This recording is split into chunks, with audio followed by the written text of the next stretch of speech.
What's up everybody, it's Man of Low Moral Fiber here. My name's Luke, and in this video I'm going to be continuing my overpower level 8 Blurred Trickster playthrough. The last episode, which I will leave linked in the description, ended with me going to the Sawtooth Cauldron and acquiring some Odamo charges so that we can get closer to the Hyperion info stockade. In order to get there though, I'm going to have to burst some pipes in this map and then use that pipe to get up to the next map, which is going to be the remnants of Firestone from the first game. So, in order to do that though, I'm going to have to turn all these valves at these 3 pumping stations in order to get enough pressure built up in the pipe to burst it. So that's what we're doing right now. Now these 3 pumping stations can be sometimes easy, sometimes very, very difficult. So it will depend on your luck whether you have some problems or not in here. The first station seemed to go off without a hitch, so maybe the second stations will be a little bit tougher. Now this particular station I know is usually kind of difficult because there are going to be quite a few sergeant loaders who can be very tough depending on which weapons they spawn with.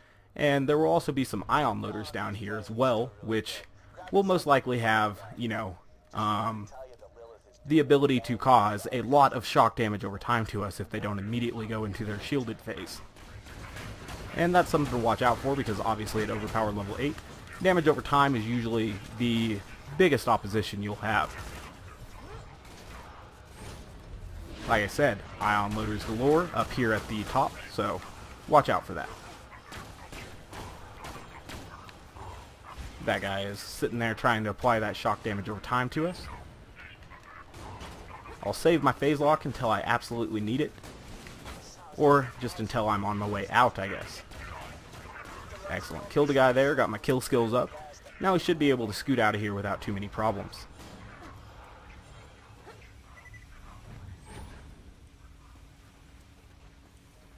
Alright, now this third pumping station, which is where we are headed now, take a moment to notice this incidental swastika. I don't think they meant to do that, but it's kind of weird.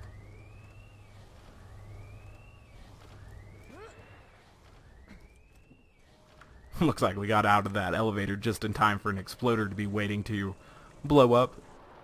He'll live out the rest of his life trying to figure out a way up that elevator, I guess. Alright, so this is the third pumping station up here, and like I said, it can be pretty difficult. Oftentimes there are a lot of rocket enemies, whether it be RPG loaders or Hyperion predators in this particular area, so that's something to watch out for.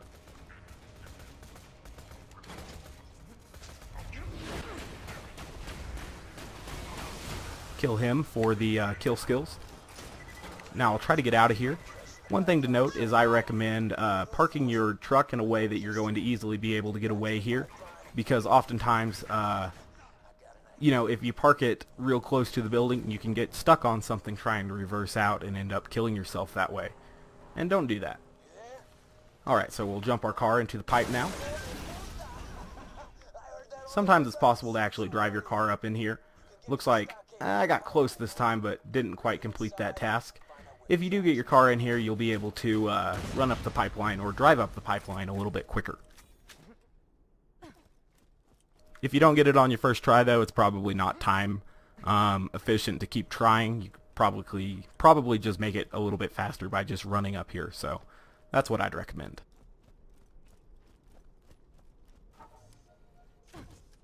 Alright, so once we climb this ladder, we'll be a little bit closer to the next map. And in the next map, we'll be actually in the same map as the Hyperion info stockade, so no more journey to try to get there. But we are going to have to fight through some tough enemies in order to get up there, including Saturn and a super badass constructor. You can catch a damage over time there on that portion trying to get to that gate, but if you phase lock an enemy or kill an enemy, your kill skills should help you get through it. If you just phase lock an enemy, usually that will draw the other enemies in, and you should be able to scoot through there pretty easily. What I'm going to try to do here is unequip my grenade and execute a grenade jump over this gate. It can be a little bit difficult if there are some rabid skags chasing you though, so I'd recommend trying to get it on the first grenade jump. Oh, I barely made it. That was excellent. Alright, get my transfusion grenade back out because obviously we are about to fight Saturn.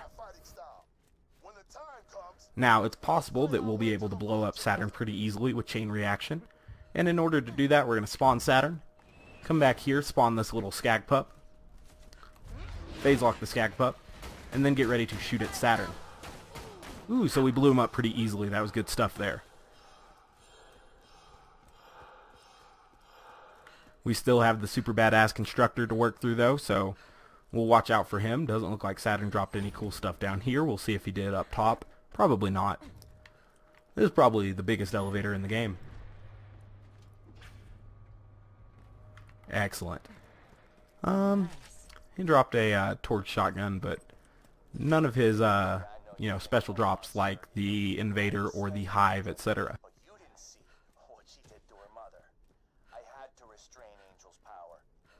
Now this part on the bridge can be pretty dangerous. There's going to be some RPG loaders, some exploders, and obviously the super badass Constructor, as well as a pair of gun loaders, so watch out. That is what I recommend.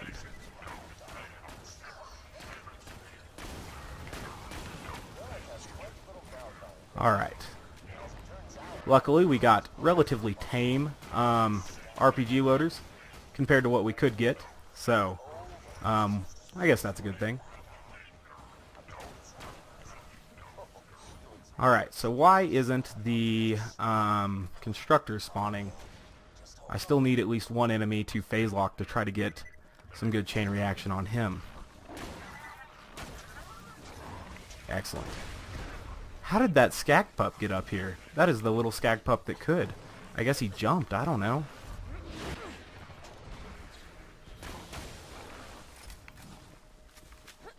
Knock it off, Skag Pup. You helped us kill Saturn, maybe you'll help us kill the Constructor. Who knows? Maybe the Constructor's not spawning. Never mind. Skag Pup, where is you? Alright. Look at that little Skag Pup. He's my lucky Skag Pup.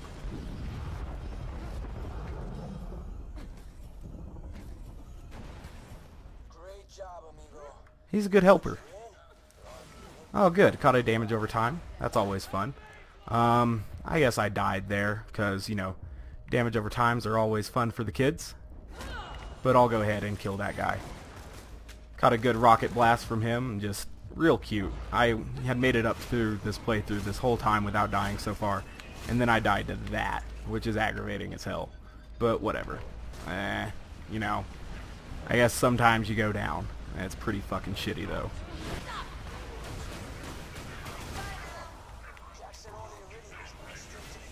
Pretty damn stupid, I have to say. Oh wow, there's another super, is that a super badass Constructor or just a regular Constructor? Just a regular Constructor, I guess. Go ahead and kill that ion loader. Alright, so I got my kill skills active. I'm going to try to scoot out of here before that big super badass Constructor ends up fighting me. And then I guess we're headed back to Sanctuary now. I feel really stupid that I died to that damage over time there, but I couldn't really help it. I hope you guys forgive me for dying and going down like a scrub there. But, whatever, I guess.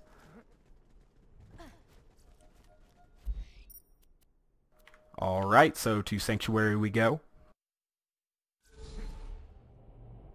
And then I guess we'll be closing off the video now because the next part is going to take quite a bit where we have to fight through all of those loaders with Claptrap at the door to get up to the Hero's Pass there. So I'm going to jump up to Mordecai here and then go ahead and turn in this particular quest. Excellent. So I think what we need to do is ask the people of Sanctuary for help or just alert Claptrap to go. And since I don't really need too much help from the people of Sanctuary at the moment, I'm just going to get Claptrap on our team. Alright, so I'm going to travel out to the Eridium Blight, and that will be where we cut the episode off. As always, guys, I thank you very much for watching. I do appreciate it. The next episode should pretty much be the last episode. No, I guess there'll be 2 episodes. The Warrior is the final episode, I guess. And now we'll be headed out to the Eridium Blight. If you haven't yet taken the time to subscribe, please do so. I'd really appreciate that. Otherwise, I do hope to catch you next time. Bye, guys. So, plot twist, I'm actually not going to cut the episode off there. I am actually going to continue the episode because I didn't realize that the whole Arid Nexus section only took about 9.5 minutes. So, oops. we'll continue. We're going to go fight with Claptrap up in the Eridium Blight now, and I guess we'll be able to, you know, make it into Heroes Pass before this episode ends. Oops, I really didn't mean to, you know, mismanage my time there, but I kind of thought, you know, that whole section would have taken longer than it did. So this particular section could or could not be irritating, depending on if we get too many enemies with damage over time or not. Hopefully we don't, so we'll see what happens though.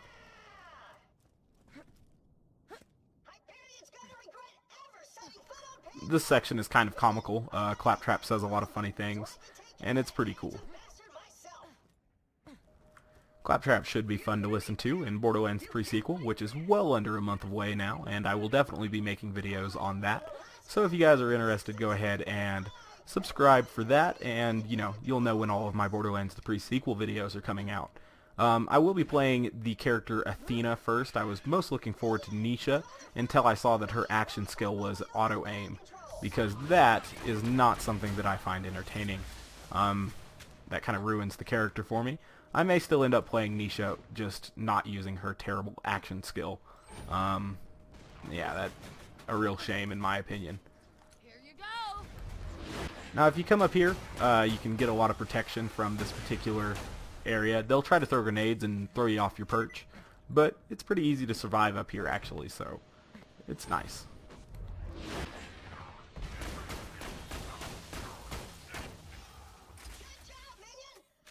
You can like kind of duck and you'll be out of line of sight of most of the enemies.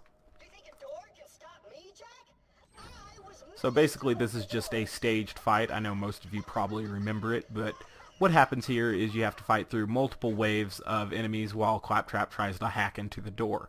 He's not the best hacker in the world, so it will take him a minute. Access denied. What? I said and open, not and close a secondary set of doors. Also, I'm interested to see what kind of DLC characters they make for Borderlands the pre-sequel.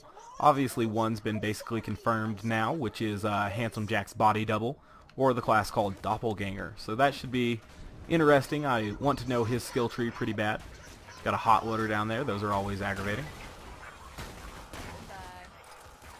And yeah, I want to know what the Handsome Jack body double skill tree is going to be like. It should be interesting to know for sure. Ooh, another hot loader down there. And a grenade. I was holding over there so that I didn't get thrown off. What else do we have down here? Here's that gunloader who's throwing grenades at us. He's a good little shot with his grenades. That one didn't stay up here though. Excellent. So we're taking these guys out. I'm kind of curious as to where they decided the portion of Claptrap's Vault Hunter EXE action skill, which is the cannons, has come from. I hope that's kind of a confirmation that what's her name? Captain Scarlet will be a playable character in Borderlands the pre-sequel, but I don't think that will actually be the case. I might jump down here now because I don't want to kill that autocannon. Try to get the challenge, I guess. Dispatching additional troops. The autocannons will eventually become part of our team as well, which is pretty cool. So if you're not fighting from up there, I recommend kind of fighting from back here, especially when these autocannons are up, because they will deal a lot of damage to you until they join your team. So that's something to watch out for. Definitely be wary and mindful of surveyors and their ability to apply damage over time. Warloaders are awful offensively dangerous, or at least they can be. They don't have that much health though, so you can deal with them pretty easily.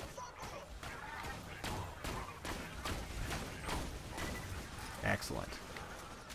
Go ahead and phase lock that surveyor. Tired of dealing with him.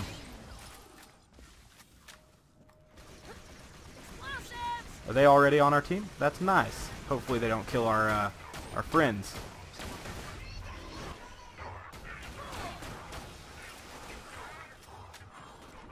They will regenerate health at overpower levels and UVHM in general, so that's pretty cool. Look at them, staying alive. That's pretty neat. Where is this surveyor at? Ah, he's flown around me. There he is. We'll kill it. Look at our autocannons. Maybe they'll kill it. Look at that. That's awesome. They even count as our kill.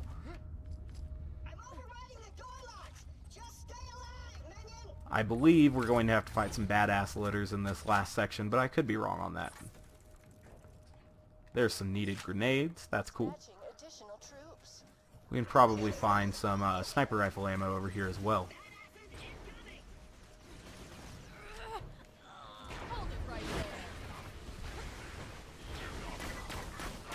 Get your kill skills active and you should be able to deal with this pretty easily. Ooh, super badass surveyor though. Yeah, I'm definitely going to deal with him before I get moving on too bad here. Excellent. Cool. Look at the auto cannon. They're doing work. They survive pretty easily. Got a super badass loader back there. We'll have to deal with him.